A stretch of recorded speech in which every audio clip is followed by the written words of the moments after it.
rupa yang dia nak tu. Kita carilah alat-alat untuk melicingkan.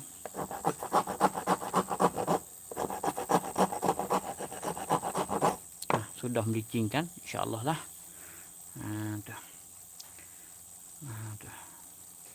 Kita usahakan buatkan hari-hari. Kita sudah ni kita buat lah pula. Benda tak menasa benda tak menasa kita taruhlah. Walaupun kita tak guna, tapi kita taruhkan ada ramari pun comel juga.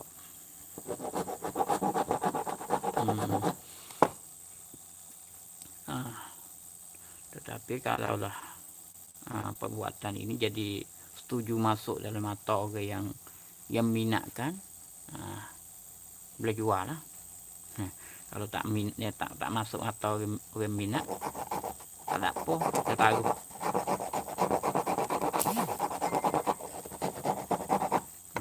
InsyaAllah lah. Jadi adalah yang dia buat alat pergi jual, dia boleh jual.